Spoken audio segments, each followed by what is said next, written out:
Okay, hello everybody, or anybody who happens to come across this video. Probably nobody, but you never know. Um, I just wanted to make a quick video. I don't know how long I've got on mine. I don't want to keep repeating myself every time I make a video, but I've been having problems with my iPad, and I don't know how long I've got um, to make this video, but hopefully it's not too long. We'll see how we get on, but maybe I'd like to try and make shorter videos anyway. Maybe it was a good thing that this whole memory problem with my iPad started, maybe. But anyway, not that it matters. It's not about time in any way. But I don't want to go on too long. But the reason I want to make this video today is I kind of just been thinking about loneliness actually these past few days, and what it means, and the different types of loneliness. There's loneliness of having not having a social circle, or a very limited one, or not being understood, or missing someone, missing a beloved one, whether it's a partner, whether it's bereavement, whether it's the loss of a beloved pet. There are various loneliness can take various forms in life, and like most people, I've experienced different types of loneliness myself over the years, as you would expect. If you live long enough, you're gonna at some point face that reality. I've felt it when relationships hadn't panned out. The longing for someone, that pain, that yearning. It's a painful world, as I think, for a lot of people. But I think for men especially, I think it's even more painful because we're kind of brought up in this. Well, we were brought up in a world where it was. We never really sort of saw our parents really show. Not. I mean, let me be more clear. I never really saw my father really get that emotional very often. But when I did, it was heartbreaking actually. It was really sad. Not that my father's, you know, always deserving of sympathy or, pity or something. But I just mean, we all can have empathy at moments in time, regardless of other problems and things. It's sad to see anybody that you really care about. I remember seeing my mother when I was a teenager struggling with, the fact that her father wasn't well and he was in a home, and I remember how much that broke her, and that deep pain. I remember seeing her like that, and she used to pretend that everything was okay, and and she'd play music, and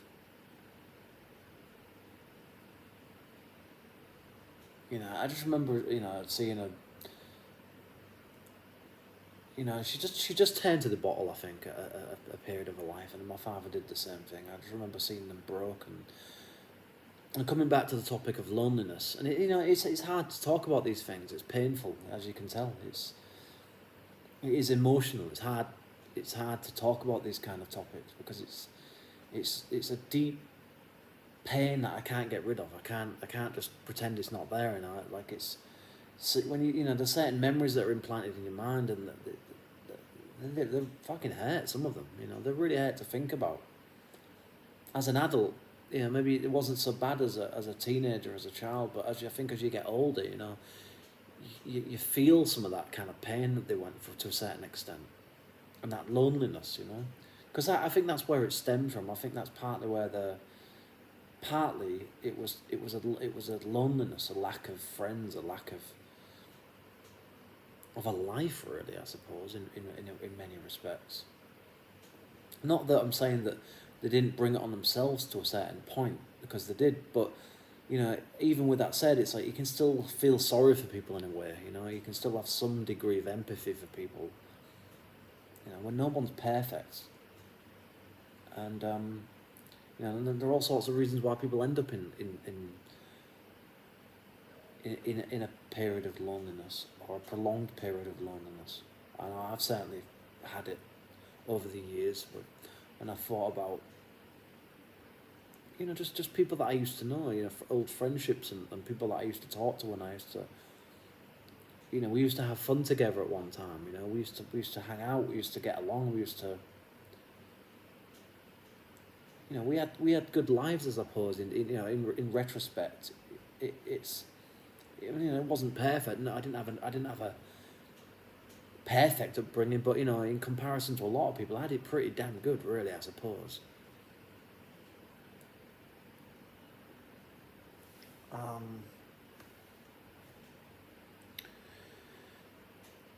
I don't know, it does something to your loneliness after a period of time. I think it breaks your soul, I think. I don't know how else to describe it. It just seems to, it really messes with you over time, I think. It really, it sort of engulfs you in flames, it sucks you under the water, and you just feel this psychological, like, drowning sense. I don't really know. It's not even so much depression, but just like, I mean, it would be a symptom of depression, of probably major depressive disorder, maybe, I'm not sure, but it's a hard way to live like that. I'm telling you, it really is.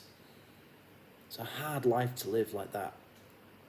And I think that's what ends up, and I think ultimately for a lot of people, and I don't want to talk about suicide, but I think for some people, that's why they end up going down that route. I mean, I'm not suicidal right now, but I've been like that in the past, and I think that's partly because of that loneliness. That sense of, nobody reaches out to you anymore. No one seems to give a fuck about you.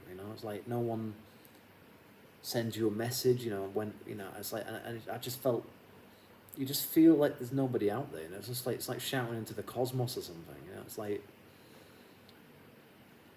and you post your things on Facebook, I guess, and maybe in some kind of an attempt to kind of indirectly sort of tell sort of people in a way that that things aren't all right with you, and maybe in the hope that someone might get in contact with you. I mean, that's not the right way to go about things, probably, but.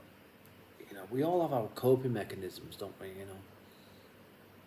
And I'm not saying that I'm not without my flaws, and maybe I didn't deserve, maybe that I'm not saying that I didn't create certain circumstances that led to the life that I've had. Sorry that I keep looking. I'm just seeing if there's somebody coming to the house. I'm recording this in my living room, by the way, which is where most of my videos from the last year have been filmed. Why I mention that, I don't know, but anyway.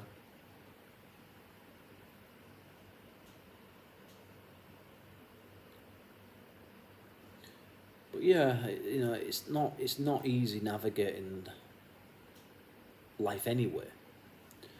But then when you've got on top of that this sort of emptiness, I guess, this lack of connection to people, this lack of social connection.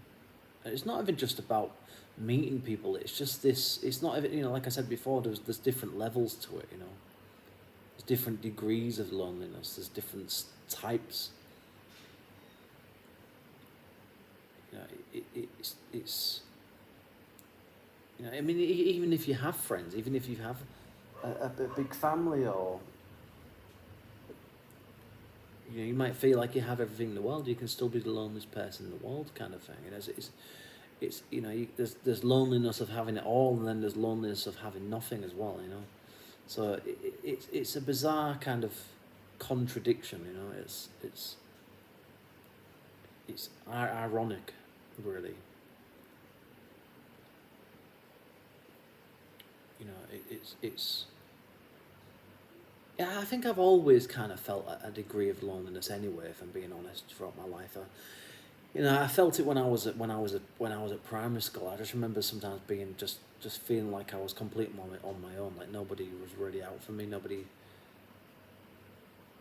had my back, kind of thing. Like when I was at secondary school a little bit more, but I have just always felt lonely in my life, like I said when you know just shortly after I started the video about doing different types, and it was a loneliness of not feeling like I really connected to people in a lot of ways. I've just always kind of felt alone in this world. I don't know how to explain it fully, but and we all are in a way, you know, we all are alone. We're alone when we come into this world. We're alone at different stages of our lives, and as we get older, the lonelier we get. And certainly as we get towards our death, if we live long enough, you know, then we certainly will be. You know, we will go out of this world in many ways lonely. You know, yes, you might have your family around you, but they're not really with you on that journey, are they? You know, if you're on your way out, that's you know, that's not their journey. Well, it is. It's part of their story, but it's not their journey. You know, and I've just always kind of felt different, and I don't mean that to sound some sort of ego, you know, sort of like or like I think I'm better than everybody else or something, or that I'm somehow unique or special. I don't mean like that, but I've just always kind of felt different. I don't know any other way to put it, really. I felt at school throughout my entire school life, certainly towards the middle and towards the end of my secondary school years. Just started to become a kind of bit more reclusive and preferred my own space or my own thoughts, kind of thing. I've just always felt odd. I've always been a bit odd, and just always been me most of the time, apart from some short spells where I was having identity crisis issues or whatever. But I mean, for the most part, like 70-80% of my life has just been being me, and you know, and I think that ultimately, you know, the price you pay for being real in this world often is loneliness. That's something that I've come to learn. I mean, you know, it's like when I think back to when I was at school, and you know, the people I used to hang around with, and the amount of people I used to know, and you know, would spend time with, from, you know, whether it's a short period or long, you know, I'd see them on a regular basis or daily basis. You know, I know nobody now. Like I don't know anyone. Like, and I really mean that. Like I don't have any friends at all now. Like nobody reaches out to me really, apart from the odd, very rare message. You know, but 99.9% of the time, nobody. And this is not some woe me kind of self-pity thing. I'm just telling you the truth. And in some ways, I don't actually mind it, if I'm being honest. I kind of prefer it that way. You know, the less people you've got in your life, the less bullshit you've got to deal with. So, and I'm sure other people would say the same thing about, you know, me. It's like there's a reason why they don't want me in their life. Which is fair enough. You know, I get it. I understand. You know. But you know, the one thing that I've always, as much as I possibly could, I've always tried to be honest with people. I always tried to be real with people, and that got me into a lot of trouble in life. That got me into a lot of very messy situations. You know, very difficult, awkward positions in life where I sometimes had to be a bit of a cunt, if I'm being honest, to get myself out of it. But again, you know, that's on me. You know, I should have known better. I should have been wiser. I should have used my intuition more. But you know, you live and learn, and it's a process of learning. It's a process of maturing. You know, it's you know, I didn't know how everything was going to pan out with certain people in the past. I've not had no idea. I don't have some special powers to see into the future or anything. It's just you're just trying your best in the circumstances that you're in, and trying to make decisions that you feel are the best ones for your particular set of circumstances and your life as best as you can. And sometimes that might mean that that has consequences for other people, and you never intended for that to happen. It's just that's just how things panned out. It's like I never, very very rarely did I ever really set out to hurt anybody. From being honest, I'm not that kind of person. But of course, there are situations in time that push you over the edge, that take it to breaking point. And yeah, I accept that. I've created some mess for myself and some tension for myself in my life over the years. At certain periods, and I hold my hands up to that. I'm not. I'm not some ignorant. It's all everybody else kind of person. That kind of attitude. I'm not like that. But having said that, it's not like other people are completely innocent as well. But anyway, I just think that loneliness is a hard thing to deal with, and I think really probably that's one of the biggest. That's really one of the biggest sources of depression, I would say. And I think probably that's kind of what kicks it off to some extent. Certainly as you get into adulthood, it's one thing to have trauma and genetical related issues or whatever it is that actually causes depression, whether it's learnt behaviour, whether it's being around, it's a certain type of environment, something to do with lack of nurturing or something. I don't know exactly, but or if it's to do with diet. I honestly don't know. I don't even think the scientific community really truly knows, apart from there's certainly obviously brain chemistry at work, but what leads to that, what actually leads to those outcomes, I don't think scientific research to date has really properly uncovered, but not in full anyway.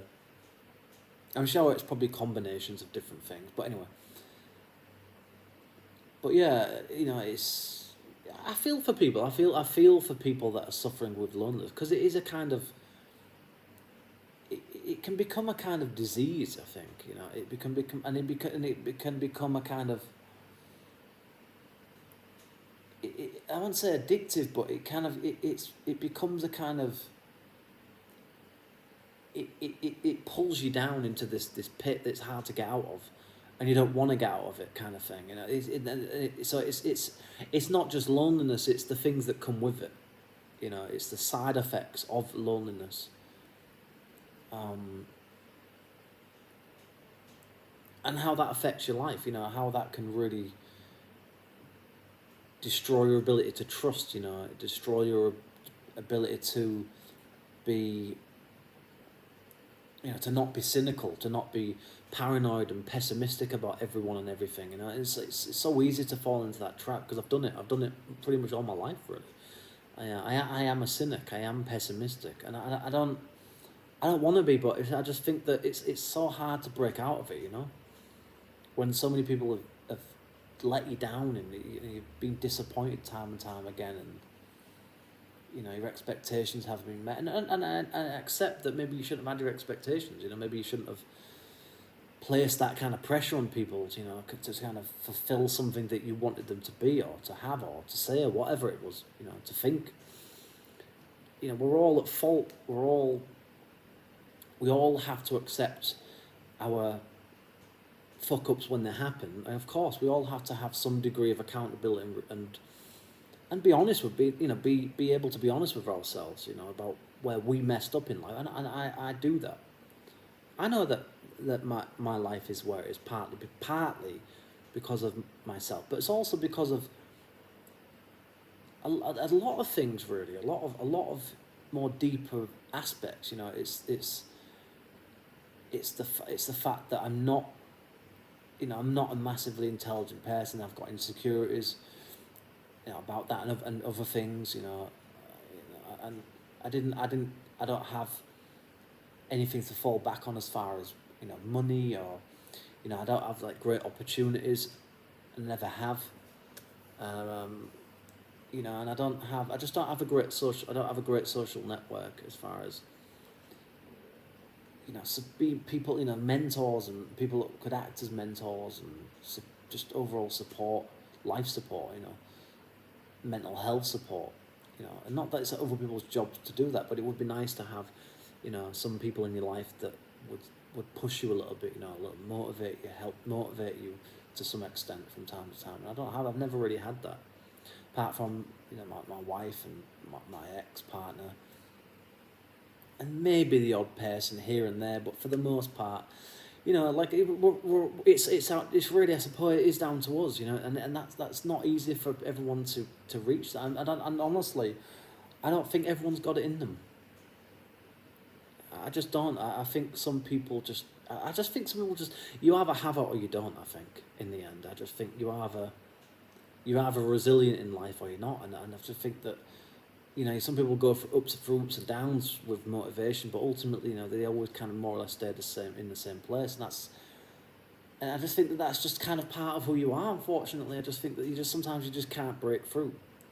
No matter what you think, no matter what you do, no matter what you tell yourself, you know, no matter how much healthy, positive self-talk you give yourself, you know,